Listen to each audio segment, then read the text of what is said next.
Morning, guys. Friday, January 24th, 2025 here in Rusty, Rhode Island. Just getting this fire going here. I use the propane camper, it's like camper stove bottles. And I just put a cheap propane torch on there. I took I forget what gauge it was, but I drilled the little orifice out, the brass orifice. So the flame, see how the flame shoots out now? And that's what I want to get up in there. I wanted more of a flame blowing up in and get this thing going. So, get her blasting, baby. Going to be doing some staining today. I'm going to be setting up for that now.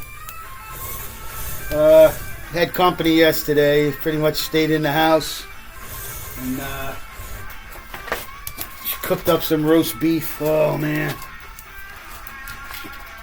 Just something about a woman that can cook, man. I've had both, women that could cook and women that could dial a phone or order Chinese or something. I prefer women that can cook. It's one of my priorities, feed my fat belly. So I'll show you what I did with the trim so far. Like I said, I don't have this trim because this was a camper and none of this back existed. This was all built onto this truck, the bed, everything. I'll repeat myself if anybody doesn't know that this used to be an RV. So this trim, making it out of aluminum. I think this, it's just like flashing aluminum, and I think it's the easiest way for me to duplicate some kind of trim. I don't know if I could make it out of plastic. I mean, what am I going to use? A piece of vinyl siding or something? I don't know. I mean, I've done that. I made a dashboard in one of my race cars I used to run round around on a dirt track out of a piece of vinyl siding. Worked fine. I just hung all I needed was a oil pressure and amperage gauge, just so I could make sure, and the temperature, obviously. So, going to be getting set up. Got a couple of panels burning also, a little lucky. She came in. It's about 34 degrees outside.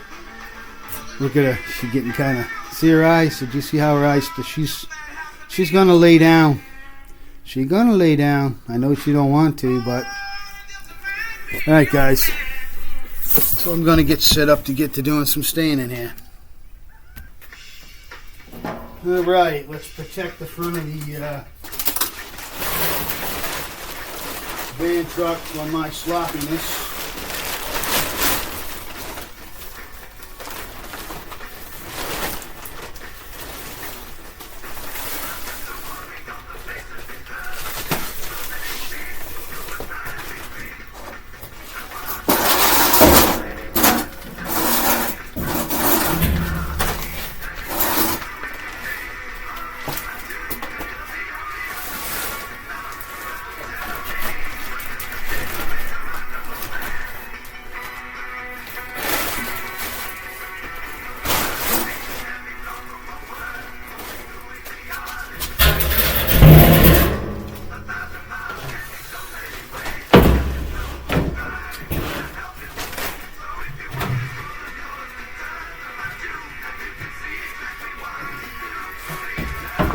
So having only a one-stall garage, I have to kind of change operations once in a while.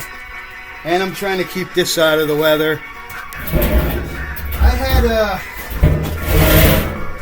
thought about doing an addition out back where I'm doing the tent.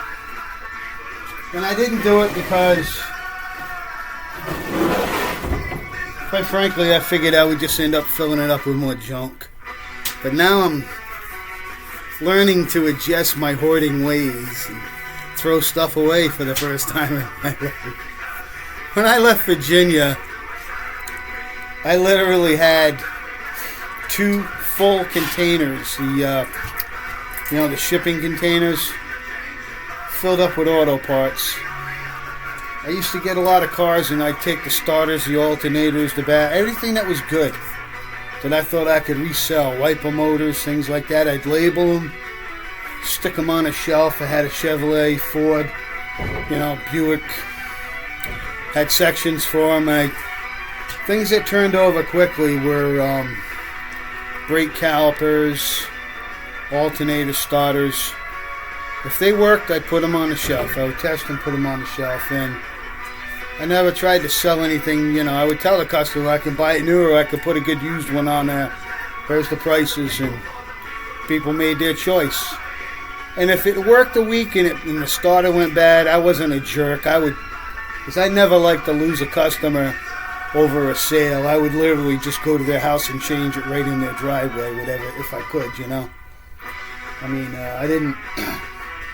I had a good reputation in Virginia with my garage when I was running it, and it branched off into other things. I was out doing home repairs on their homes because I told them, they were asking me where they could find somebody to put up a ceiling fan or something. I said, what time do you want me there? Make me breakfast, I'm telling you, it worked. I had a good reputation, and I was able to make enough money that when I came up here, I was able to pay half down on the price of this house as a deposit. I put half the amount down, which made it a little easier for me to get financed. Here we go. So, I'm using a sponge. Just dipped it into the stain. And I'm just running it over the top. I find that using a sponge, I don't try to put a lot on it at once. I just work in small sections as I go. You don't want to put too much on. You're just going to waste it. I want to work it into the wood. Make sure I get down in all the little, because this is not smooth lumber. So you got to get down in all the little holes. And there's knots and stuff. I'm going to be going over these now. I was originally thinking maybe I'd put it all together, but I think it'd be easier to just stain the individual components and go from there. I couldn't find, I went to another store, and all I could find was a spray can lacquer, and it was not what I was looking for. So, gonna have to go up to the big store, which means I gotta get in my truck and travel. But not gonna go until I absolutely have to.